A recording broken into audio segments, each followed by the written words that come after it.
Hi, my name is Travis Bowling. This presentation is for bscom 485, week 4 assignment, and I'm going to be discussing critical events, actual critical events that are similar to that of my virtual organization, which is Smith Systems Consulting. I'm going to talk about the media handling other critical events and how I would expect the media to handle ours. I'm going to speak about the roles of public relations. I'm going to speak about the public's right to know versus personal privacy and what ethical questions may emerge when considering organizational truth in public communication. I'm going to speak about strategizing for positive communication in press releases and press conferences, and I'm also going to discuss the possible impact of very immediate coverage on our organizational critical event. So the critical event that I chose earlier in the class was ethical violations, major financial loss, or technical malfunctions. So one of the critical events that was an actual critical event is one that many people are already familiar with, which was the Enron scandal, which was a billion-dollar Ponzi scheme, which included insider trading, bank fraud, conspiracy, and that one was definitely highly publicized to the degree that many prison sentences were handed out during that time and during that hearing. Um, I would expect with Smith Systems Consulting that the media not be too harsh on us. I don't think that the company is big enough for a nationwide coverage on anything that could happen, whether it be an ethical violation, a major financial loss, or a technical malfunction. Certainly, all of those things happen every single day in different companies across the United States. But our company is relatively small, although we do roughly 45 million in revenues and we have 350 employees. We're not such a large company that it's going to make national headlines, in my opinion. Any media coverage could certainly be detrimental to our company's existence, but I do not believe that it's going to be too life-threatening to our company's success. I would expect the media, to react to us having an issue um, if it were a bigger scale, but I don't believe that it's going to affect the entirety of the company. There are different branches of Smith Systems Consulting throughout the United States, so I would suspect that wherever the issue occurred would most likely be the extent of the coverage that's put out by the media. Um, Speaking of one of the critical events, if there was a major loss, there's a website called therichest.com, and what they did was they compiled a list of 20 companies over the last 10 years or so that have suffered some pretty significant losses. And I kind of found it a little interesting that it's a website called The Richest, because it almost feels like they're poking fun at these companies. But one of the things that they mentioned was, or one of the companies that they mentioned was Rite Aid, and how they lost $555 million in 2011. But the most interesting thing about that is that Rite Aid actually still exists today, and people go there every day. It's still a publicly traded company.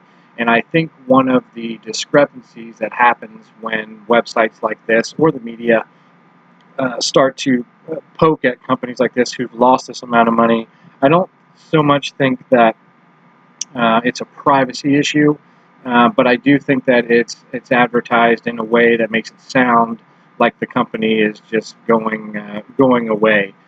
So typically, how that works is, let's just say, for example, in 2010, Rite Aid made $1 billion in revenue, or took in $1 billion in revenue, and then in 2011 they only did 555. That's considered, general public consensus, that's considered a loss. But really, they didn't lose that money. It's not like they woke up one day and they were missing $545 million. They just didn't quite reach that billion again. So it's considered a loss. But what that does, when the media does that and the media portrays it like that, is it can certainly get shareholders and investors worried about the company and what is to come.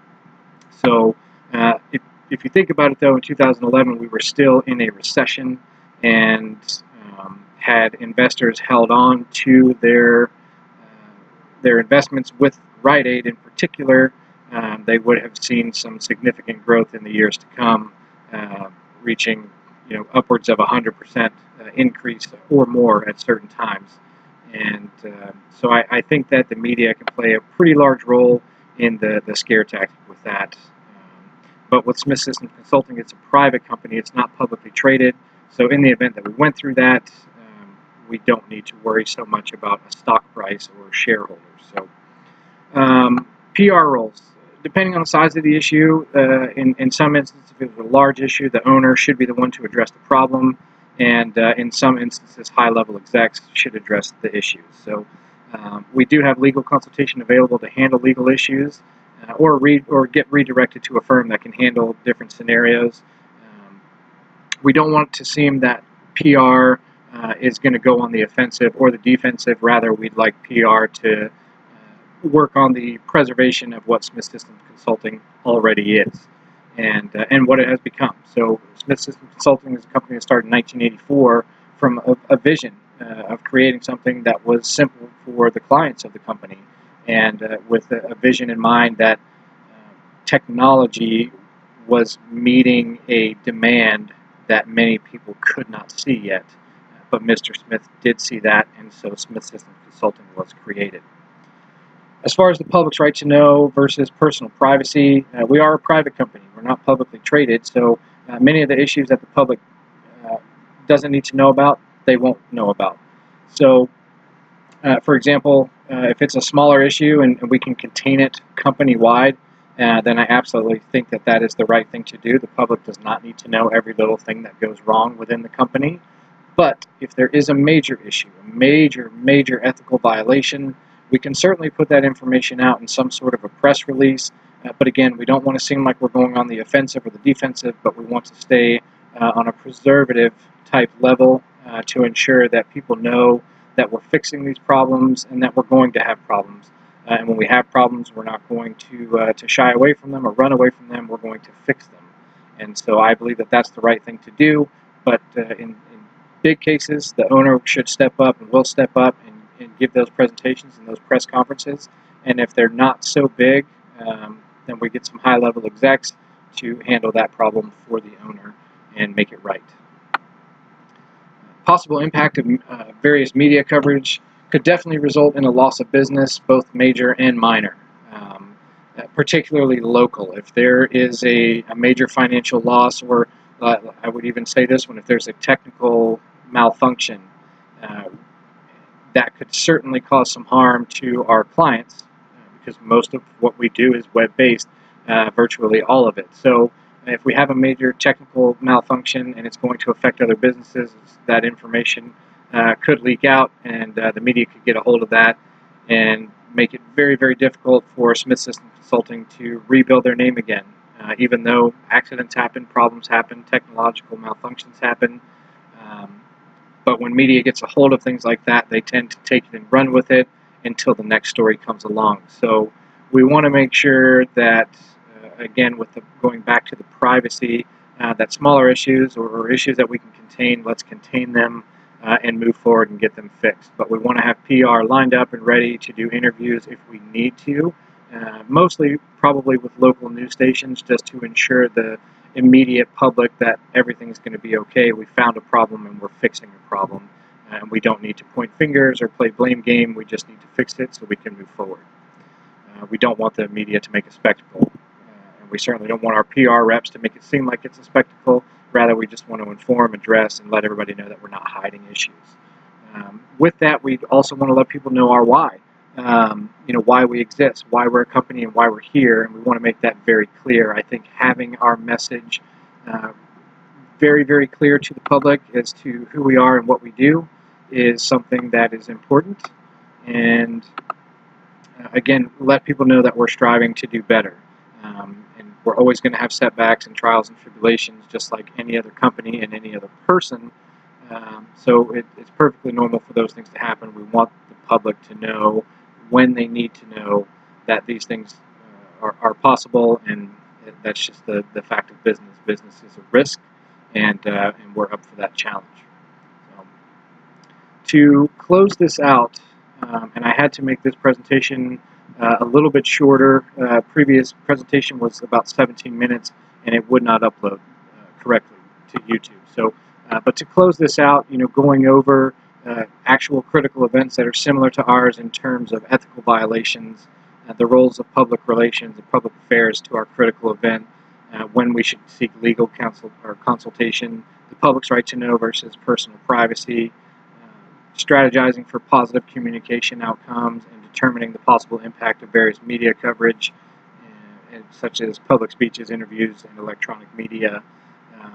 These are all really important things for any business. We want to make sure that they're done correctly. We want to make sure that they're done informatively and transparently when they need to be. And I really can't stress that enough. It's not everybody's right to know what goes on with every little detail within the company. Rather, it's important that they know that we're always striving to do better.